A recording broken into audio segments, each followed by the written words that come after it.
प्यारे बच्चों, विद्रोही और राज में हमने अभी तक ये पढ़ा कि 1857 की क्रांति के सामाजिक, आर्थिक, राजनीतिक और सैनिक कारण क्या थे, जिसकी वजह से संपूर्ण भारतीय समाज में एक सार्वजनिक हित की भलाई के लिए व्यापक आंदोलन की शुरुआत हुई। यह आंदोलन, यह जो संग्राम था, इसका व्यापक रूप देखने को मिला अवध में। अवध बच्चों, उत्तरी भारत में आज उत्तर प्रदेश का हिस्सा है, यह अवध है। अवध में इतना रौद्र रूप इस क्रांति का देखने को क्यों मिला? आइए सबसे पहले पढ़ते हैं, अवध में अंग्रेजों की दिलचस्पी क्यों बनी। सबसे पहले, अवध की जमीन नील और कपास की खेती के लिए उपयुक्त थी। देखिए बच्चों, कपास की खेती का अर्थ हुआ कि भारतीय जो कपास है वो कच्चे माल के रूप में ब्रिटेन के उद्योगों में कपड़े बनकर दोबारा भारतीय बाजारों में बेचा जाता था। तो कपास की जरूरत थी इंग्लैंड के उद्योगों में। दूसरा, नील बच्चों डाई करने के काम आता है। तो अवध में नील और कपास की खेती करवाई जा सकती थी अगर अवध अंग्रेजों के कब्जे में आ जाए। दूसरा बच्चों, यह स्थान यानी अवध एक बड़े बाजार के रूप में भी विकसित किया जा सकता था। देखिए बच्चों, नदी किनारे है जिसकी वजह से अवध एक ऐसी भौगोलिक स्थिति लिए हुए था जो एक बड़े बाजार के रूप में विकसित किया जा सकता था। तीसरा है, अवध भारत की, उत्तर भारत की शान कहा जाता था। उत्तर भारत का एक बड़ा महत्वपूर्ण हिस्सा था। तो अंग्रेजों की दिलचस्पी के कारण पढ़े हमने। इसी के चलते लॉर्ड डलहौजी ने 1851 में यह कहा था कि ये गिलास फल एक दिन हमारे ही मुंह में आकर गिरेगा। गिलास फल बच्चों चेरी को बोलते हैं। अवध को चेरी की परिभाषा दी गई है और हमारे ही मुंह में आकर गिरेगा, इसका अर्थ है कि अंग्रेजी साम्राज्य का हिस्सा बन जाएगा और 1856 में अवध को अंग्रेजी साम्राज्य में मिला लिया गया। अवध में विद्रोह की व्यापकता के क्या कारण थे? सबसे पहले, अवध का जो विलय है वो अनैतिक था। कैसे बच्चों? 1801 में अवध पर सहायक संधि थोप दी गई थी। सहायक संधि क्या थी? जिसके तहत अवध पर अंग्रेजों का अप्रत्यक्ष नियंत्रण था। इसका अर्थ हुआ कि शासक तो रहेगा लेकिन कठपुतली शासक, वास्तविक नियंत्रण अंग्रेजों का होगा। इसी के चलते अंग्रेजों ने अवध में शासक की सेना खत्म कर दी, रियासत में अंग्रेजी सैनिक टुकड़ी तैनात कर दी और इस सैनिक टुकड़ी का जो रख रखाव था, इसका खर्चा भी अवध के शासक को ही वहन करना था। अवध के जो दरबार में मौजूद ब्रिटिश रेजिडेंट की सलाह पर ही शासक काम कर सकता था। बच्चों, रेजिडेंट गवर्नर जनरल का एक प्रतिनिधि होता था और यह उन राज्यों में तैनात था जहां अंग्रेजों का अप्रत्यक्ष नियंत्रण था। अब आप समझ गए होंगे कि सहायक संधि के चलते अवध का शासक कठपुतली शासक था, वास्तविक नियंत्रण अंग्रेजों का था। अब कानून व्यवस्था बनाए रखने के लिए अवध के शासक की जो निर्भरता है अंग्रेजों पर बढ़ने लगी। क्यों बढ़ने लगी बच्चों? क्योंकि शासक की जो सेना है वो भंग कर दी गई है, जिसके चलते अगर विद्रोह होते थे मुखियाओं और ताल्लुकदारों के द्वारा तो नवाब उन पर नियंत्रण नहीं कर पाता था। इसके चलते अवध में जो सामाजिक ताना बाना है वो काफी अस्त व्यस्त हो गया और 1856 में अवध को ब्रिटिश साम्राज्य में अनैतिक रूप से मिला लिया गया, जिसकी वजह से यहाँ के लोग और शासक अंग्रेजों से काफी नाराज थे। कुशासन का झूठा आरोप। बच्चों, अभी हमने पढ़ा कि अवध पर सहायक संधि थोप दी गई थी, शासक जो है वो कठपुतली शासक था, वास्तविक नियंत्रण अंग्रेजों का था। लेकिन फिर भी अंग्रेजों ने नवाब वाजिद अली शाह पर यह झूठा आरोप लगाया कि वे शासन ढंग से नहीं कर पा रहे हैं और इसलिए हम इस राज्य को ब्रिटिश साम्राज्य में मिला रहे हैं। वास्तव में तो अवध का जो नवाब था वो रेजिडेंट की इच्छा अनुसार ही शासन कर रहा था, लेकिन फिर भी अंग्रेजों ने नवाब वाजिद अली शाह पर अनैतिक आरोप लगाए। जनता और नवाब दोनों ही अंग्रेजों से नाराज थे। कहने का अर्थ यह है बच्चों, जब शासन ब्रिटिश रेजिडेंट की इच्छा अनुसार चल रहा था तो नवाब कुशासन कैसे कर सकता था? नवाब का शासन अच्छा कैसे नहीं था? दरबारी संस्कृति का खात्मा।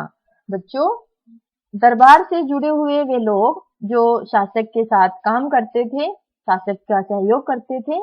संगीतकार, नृत्यक, कवि, कारीगर, बावर्ची, सरकारी कर्मचारी, ऐसे बहुत से लोगों की रोजी रोटी जाती रही जब दरबार ही खत्म कर दिया गया। यानी अब अवध का जो दरबार है वो अंग्रेजों के अधीन हो गया और इसी वजह से समाज का एक बहुत बड़ा तबका अंग्रेजों के खिलाफ हो गया। बच्चों, आपको ध्यान रखना है, हम पढ़ रहे हैं कि अवध में जो व्यापक रूप है विद्रोह का वो क्यों देखने को मिला। तो ये बहुत से कारण हमने पढ़े। सहायक संधि पढ़ी है, दूसरा कुशासन का झूठा आरोप लगाया गया नवाब वाजिद अली शाह पे, और तीसरा दरबारी संस्कृति का खात्मा हो जाना जिसकी वजह से बहुत से लोगों की रोजी रोटी छिन गई।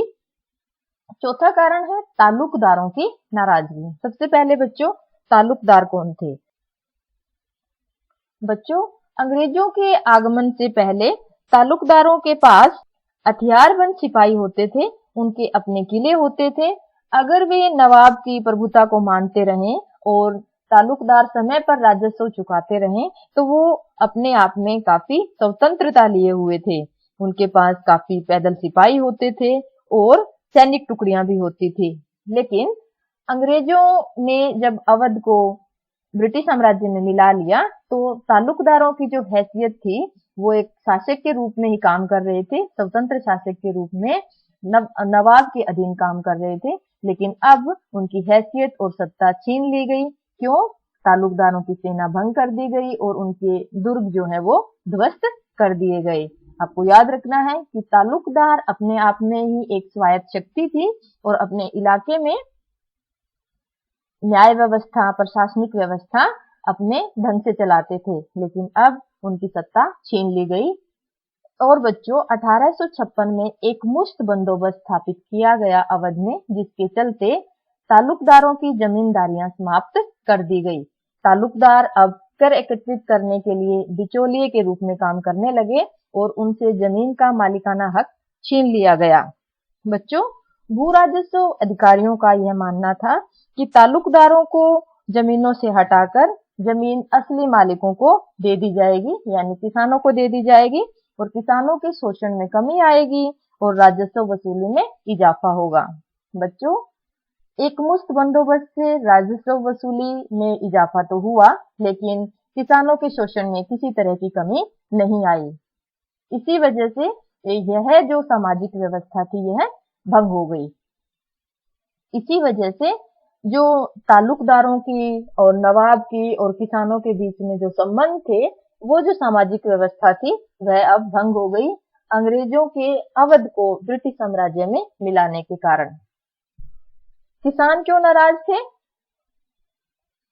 अभी हमने पढ़ा कि एक मुश्त बंदोबस्त के चलते ऐसा माना गया कि किसानों के शोषण में कमी आएगी, लेकिन ऐसा नहीं हुआ बच्चों, क्योंकि ब्रिटिश ईस्ट इंडिया कंपनी के अधिकारियों ने जो राजस्व है उसकी राशि मनमाने ढंग से निश्चित कर दी और यह गैर लचीली भी थी। इसका अर्थ क्या हुआ कि समय पर राजस्व का भुगतान करना जरूरी था, चाहे खेती अच्छी हो ना हो, फसल खराब हो जाए, किसी भी तरह का संकट आ जाए, लेकिन उन्हें अपना जो हिस्सा था राजस्व का वो चाहिए था। और बच्चों, राजस्व की जो राशि थी उसमें 30 से 70% तक का इजाफा कर दिया गया था। तो कहने का अर्थ यह है कि चाहे फसल खराब थी या नहीं थी, या ऐसा भी नहीं था कि राजस्व की मांग थोड़े समय के लिए टाल दिया जाए, तो गैर लचीली राजस्व व्यवस्था और मनमाना जो राजस्व आंकलन था, इसकी वजह से किसान नाराज हुए। बच्चों, किसानों और तालुकदारों के बीच का जो संबंध था वो कुछ इस तरह से था। हालांकि तालुकदार भी किसानों का शोषण करते थे, लेकिन बच्चों वे सुख दुख में उनका साथ भी देते थे, तीज त्योहारों पर उन्हें कर्ज भी देते थे और बुरे वक्त में उनकी मदद भी करते थे।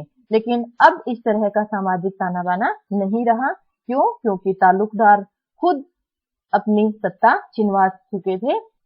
ब्रिटिश ईस्ट इंडिया कंपनी के खिलाफ अब राजकुमारों, तालुकदारों, किसानों और सिपाहियों की एक बड़ी फौज तैयार हो गई थी, जो ये चाहती थी कि अंग्रेजों का जो शोषण है वो खत्म होना चाहिए और उन्हें आजादी मिलनी चाहिए। इसी के चलते बच्चों, अवध में जो किसान थे इन्होंने अंग्रेजों के खिलाफ आवाज उठानी शुरू की।